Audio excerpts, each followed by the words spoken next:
Hi ಸ್ನೇಹಿತರೆ, ಎಲ್ಲರಿಗೂ ನಮಸ್ಕಾರ. ನನ್ನ ಹೆಸರು ವನಜ. ನನ್ನ ಎಲ್ಲ ಸ್ನೇಹಿತರಿಗೂ ಸಿರಿ ಸಂಪದ ಚಾನಲ್ ಕಡೆಯಿಂದ ಸ್ವಾಗತ. ಇವತ್ತಿನ ಬ್ಲಾಗ್ ಬಂದ್ಬಿಟ್ಟು ನಮ್ಮ ವೀಳ್ಯದೆಲೆ ತೋಟ.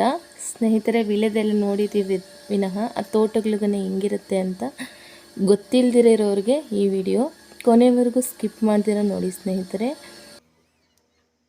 ಈ ವೀಳ್ಯದೆಲೆ ತೋಟ ಅನ್ನೋದು ನಮ್ಮಪ್ಪ ನಮ್ಮ ದೊಡ್ಡಪ್ಪ ಅವರಿಂದನೇ ಎಲ್ಲ ಬಂದಿರೋದು. ನಮ್ಮ ಮುತ್ತಾತ ಕಾಲದಿಂದನೂ ವೀಳ್ಯದೆಲೆ ತೋಟ ಅನ್ನೋದು ಬಂದಿದೆ ಸ್ನೇಹಿತರೆ. ಇದೊಂದು ಸಾಂಪ್ರದಾಯವಾಗಿಯೂ ನಮ್ಮ ಈ ತೋಟವನ್ನು ಬೆಳೆಸ್ಕೊತೀವಿ. ನೀರಿಲ್ದಿದ್ದಾಗ ಗಿಡಗಳು ಒಣಗೋದ್ರೆ ಮತ್ತೆ ಇದೇ ಗಿಡಗಳಿಗೋಸ್ಕರ ನೆಟ್ಟು ಮತ್ತೆ ಇದನ್ನು ಬೆಳೆಸ್ಕೊತಾರೆ ಸ್ನೇಹಿತರೆ. ಇಡೀ ನಮ್ಮ ಬಾಲ್ಯ ಜೀವನವನ್ನು ಸಹ ಈ ಎಲೆ ತೋಟದಲ್ಲೇ ನಾವು ನಡೆಸಿರುವಂತಹದ್ದು. ನಮ್ಮ ಬಾಲು ಬಂಗಾರ ನಮ್ಮಪ್ಪ ದೊಡ್ಡಪ್ಪ ಅವ್ರ ಜೀವನ ಎಲ್ಲ ನಡೆಸಿದ್ದಾರೆ ಅಂದರೆ ಈ ವಿಳೆ ತೋಟಗಳಿಂದನೇ ಅಂತ ಹೇಳ್ಬೋದು ಸ್ನೇಹಿತರೆ. ಈ ವಿಳ್ಯದೆಲೆ ತೋಟದಲ್ಲಿ ತುಂಬ ಆಯುರ್ವೇದಿಕ್ ಸೇರುವಂಥ ಸಸ್ಯಗಳನ್ನೇ ನೆಟ್ಟುತ್ತಾರೆ. ಈ ಎಲೆಗಳಲ್ಲಿ ಒಟ್ಟೆಲ್ಲ ಕೆಳಗಡೆ ಬಿದ್ದಾಗ ಎಲೆ ಒಣಗಿರೋ ಎಲೆ ಒಟ್ಟೆಲ್ಲ ಅದನ್ನೆಲ್ಲ ಒಂದು ಕಡೆಗೆ ಸೇರಿಸಿ ಅದೇ ಎಲೆ ಗೊಬ್ಬರವನ್ನಾಗಿ ಈ ಸಸ್ಯಗಳಿಗೆಲ್ಲ ನೆಟ್ಟುತ್ತಾರೆ ಸ್ನೇಹಿತರೆ. ನೋಡಿ, ಎಲ್ಲಿ ಸಹ ಡ್ರಿಪ್ ಸಹ ಯೂಸ್ ಮಾಡಲ್ಲ.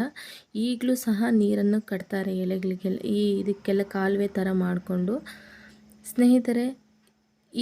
ಇದರಲ್ಲಿ ಮುಖ್ಯವಾಗಿ ಬೆಳೆಯುವಂತಹದ್ದು ಅಗಸೆ ಗಿಡ ಮತ್ತು ನುಗ್ಗೆಕಾಯಿ ಗಿಡ. ತೆಲುಗುದಲ್ಲಿ ಸೀಮಸಿ ಗಿಡ ಅಂತಾರೆ, ನನಗೆ ಕನ್ನಡದಲ್ಲಿ ಅದನ್ನು ಏನಂತಾರೋ ಗೊತ್ತಿಲ್ಲ ಸ್ನೇಹಿತರೆ.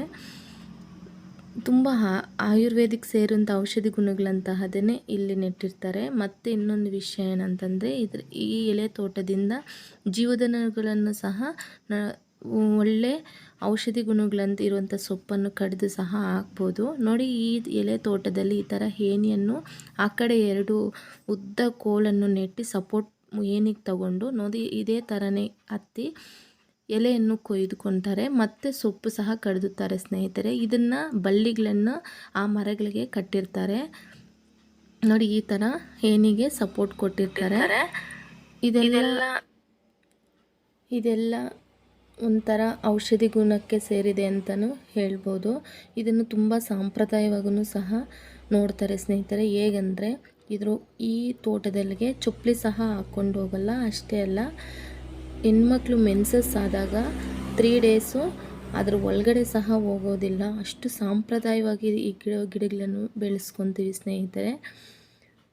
ಈ ಗಿಡಗಳಲ್ಲಿ ನಮ್ಮ ಬಾಲ್ಯ ಜೀವನವನ್ನು ಇದು ನಮಗೆ ಮತ್ತೊಂದು ರೂಪ ತಾಯಿಯಾಗಿ ಬೆಳೆಸಿದೆ ಅಂತಲೇ ಹೇಳ್ಬೋದು. ನಮ್ಮಪ್ಪ ನಮ್ಮಮ್ಮ ಈ ತೋಟಗಳಲ್ಲಿ ಕೆಲಸ ಜಾಸ್ತಿ ಇದ್ದಾಗ ನಮ್ಮನ್ನು ಜೋಳಿ ಕಟ್ಟಿ ಇದರಲ್ಲಿ ಮಲಗಿಸೋರು ಚಿಕ್ಕ ಮಕ್ಕಳಿದ್ದಾಗ. ನಮಗೆ ಈ ವೀಳ್ಯದೆಲೆ ನಮಗೆ ತಾಯಿ ರೂಪದಲ್ಲೇ ಸಹ ನಮ್ಮನ್ನು ಸಾಕಿದೆ ಅಂತ ಹೇಳೋದಕ್ಕೆ ನಾನು ತುಂಬ ಇಷ್ಟಪಡುತ್ತೇನೆ ಸ್ನೇಹಿತರೆ. ಈ ವಿಡಿಯೋ ಇಷ್ಟವಾದಲ್ಲಿ ಲೈಕ್ ಮಾಡಿ, ಶೇರ್ ಮಾಡಿ, ಸಬ್ಸ್ಕ್ರೈಬ್ ಮಾಡಿ. ಥ್ಯಾಂಕ್ ಯು ಸ್ನೇಹಿತರೆ.